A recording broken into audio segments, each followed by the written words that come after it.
Malawi, c'est demain mardi qu'aura lieu l'élection présidentielle, une élection très attendue après l'annulation pour cause de fraude massive de la réélection l'an dernier du sortant Peter Mutharika.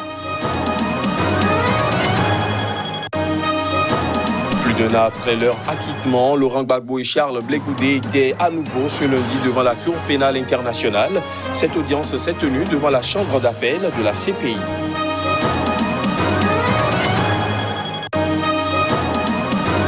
Et puis en Libye, le gouvernement d'union nationale considère la menace de l'Égypte comme une déclaration de guerre.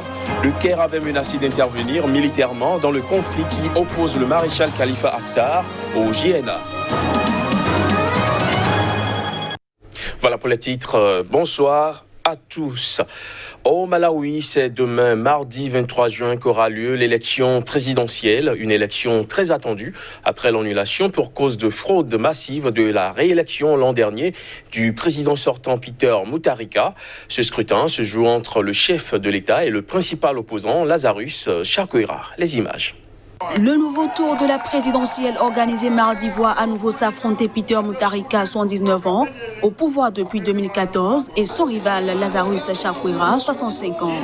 Troisième candidat sur les rangs, Peter Kouani, n'a guère de chance de pouvoir perturber leur face-à-face. Malgré la pandémie de coronavirus, Mutharika et Chakwera sont depuis repartis en campagne en multipliant les meetings devant des milliers de partisans, au mépris de toutes les règles de protection sanitaire. Lors de sa dernière réunion publique samedi à Romfi, Peter Mutharika a exhorté ses fidèles à lui rendre sa victoire. Nous avons gagné le scrutin de 2019, mais l'opposition a saisi la justice et nous a volé le gouvernement, a-t-il lancé.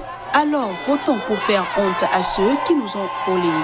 Allié au vice-président Solos Chilima, qui a rompu avec le président sortant, Lazarus Chakwera a de son côté mobilisé ses troupes en dénonçant la corruption et la faillite économique du régime sortant. En avril, des milliers d'entre eux qui survivent au jour le jour du commerce informel étaient descendus dans les rues pour s'opposer au confinement décrété par Peter Mutharika pour enrayer la propagation du nouveau coronavirus. La justice leur a donné raison en suspendant sine die l'ordre présidentiel au motif qu'il ne prévoyait aucune aide à ceux qui auraient été privés de leurs revenus. Dans un climat de fin de campagne tendue, de nombreux analystes font de Lazarus Chakwera leur favori. Je n'accorde pas à Mutharika de fortes chances de réélection, a prédit le politologue malawite Michael Jana de l'université du Witwatersrand en Afrique du Sud. J'espère que les résultats seront suffisamment clairs pour éviter de nouvelles contestations, a-t-il poursuivi. Plus de 600 cas de Covid-19, dont 8 mortels, ont été recensés à ce jour au Malawi. Restons au Malawi où le chef de l'opposition Lazarus Chakwera a tenu ce week-end un dernier meeting de campagne avant l'élection présidentielle qui aura lieu demain. Depuis le début de l'ère de la démocratie dans ce pays, le mouvement politique de l'opposant a systématiquement perdu tous les scrutins nationaux. Candidat malheureux du MCP lors de la présidentielle de 2014, Lazarus Chakwera est convaincu cette fois de pouvoir prendre sa revanche sur le président Peter Mutharika. On l'écoute.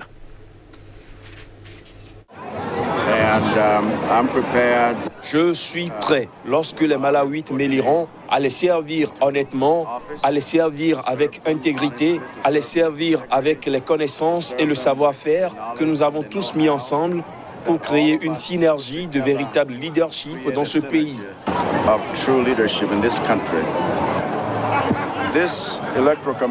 Cette commission électorale n'est en fonction que depuis 2 semaines environ. J'ai été impressionné par la manière dont elle a été mise en place et je suis convaincu qu'elle veut faire ce qui est juste, c'est-à-dire protéger les droits des Malawites au moment où ils font leur choix.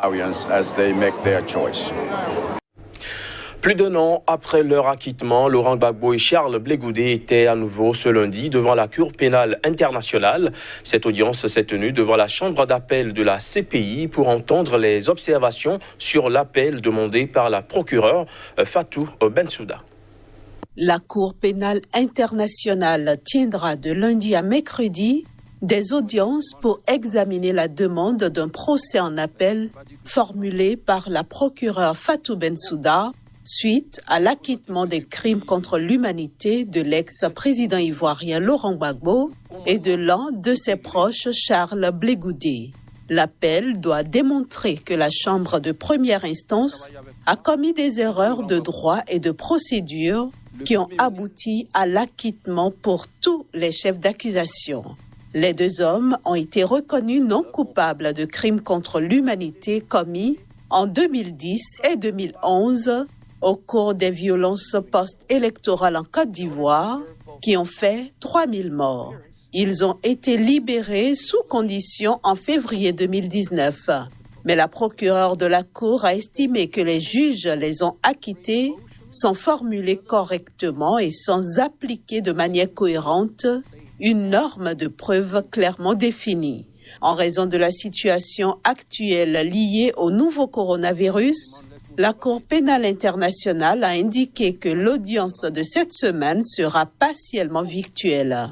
Il n'est pas clair si les acquittés seront physiquement présents ou s'ils assisteront au débat par vidéoconférence. Les juges décideront ensuite à un stade ultérieur si un procès en appel doit avoir lieu.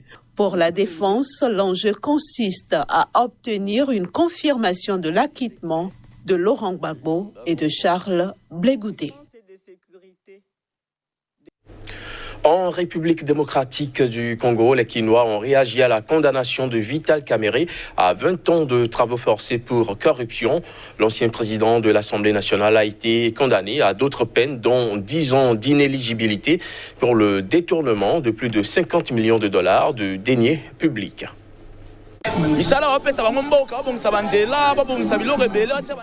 Avec les fonds qu'on leur octroie pour l'amélioration des conditions de vie de la population, arranger les routes et la construction des maisons de militaires, ils préfèrent les virer dans leur propre poche. Ils visent leur propre intérêt et non l'intérêt du pays. Je suis totalement d'accord avec la décision de la justice parce qu'elle a bien agi. Parce que oui, bien sûr, qu'on est Kamerhe. Bien sûr que Kamerhe a été condamné pour soi-disant détournement de deniers publics. Mais la justice a été incapable de démontrer les preuves tangibles de l'accusation de Vital Kamerhe pour que le peuple donne du crédit à cette condamnation de justice. Quelle que soit ton influence, quel que soit ton rang, on l'a vu qu'un directeur de cabinet a été descendu au rang d'un simple citoyen, jugé et condamné à 20 ans de prison. Ce n'est pas que je m'en réjouis, mais je vois l'avenir de mon pays. Ce n'est pas évident que ça va servir de leçon, mais au moins chacun d'entre nous a désormais une petite peur au ventre en se disant si je tripote dans les comptes de l'État, ce n'est pas évident que ça restera impuni. En Libye, le gouvernement d'union nationale considère les menaces de l'Égypte comme une déclaration de guerre. Le Caire avait menacé d'intervenir militairement dans le conflit qui oppose le maréchal Khalifa Haftar au gouvernement d'union nationale reconnu par l'Organisation des Nations Unies. Les détails.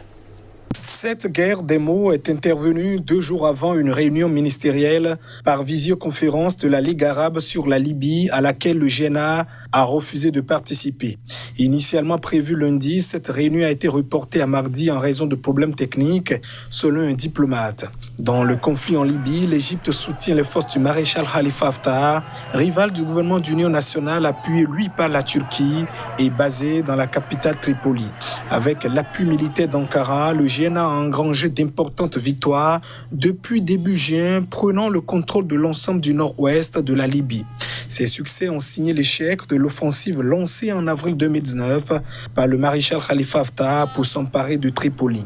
Les forces du GNA restent néanmoins freinées dans leur avancée vers la ville de Sirte, verrou stratégique vers l'est qu'elles veulent reprendre aux troupes du maréchal Khalifa Haftar, homme fort de l'est du pays pétrolier. Samedi, le président égyptien Abdel Fattah al-Sisi a prévenu que toute avancée des pro-GNA vers Sirte pourrait entraîner une intervention directe du Caire. C'est un acte hostile, une ingérence flagrante et l'équivalent d'une déclaration de guerre, a dénoncé le gouvernement d'union nationale dans un communiqué. L'ingérence dans les affaires internes de l'État libyen et l'atteinte à sa souveraineté, que ce soit par des déclarations comme celle du président égyptien ou par l'appui des putschistes aux milices milices et aux mercenaires sont inacceptables, a-t-il averti, appelant la communauté internationale à assumer ses responsabilités face à cette escalade. Le GNA s'est dit favorable à toute médiation impartiale sous l'égide de l'ONU et a rejeté les initiatives unilatérales des hors-la-loi.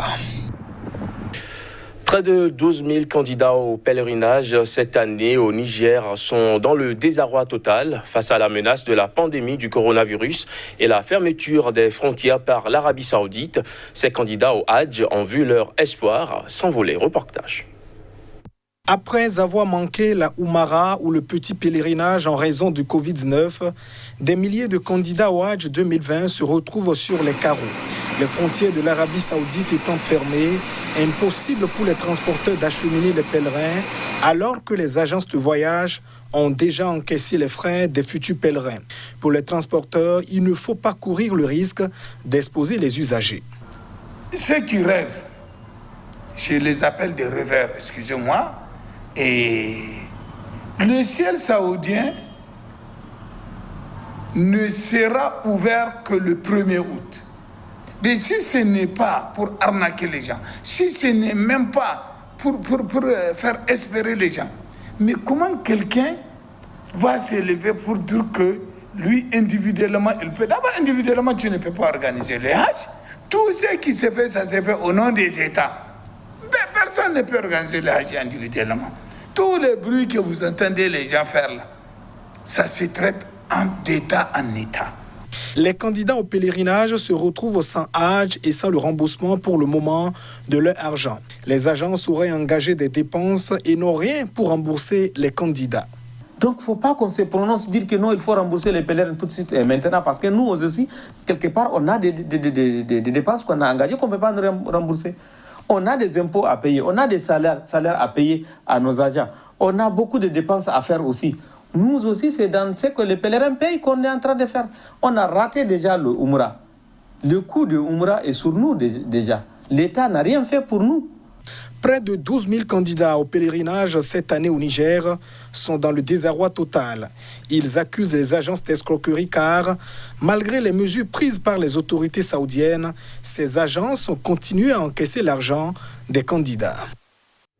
Fin de cette édition, merci de l'avoir suivi.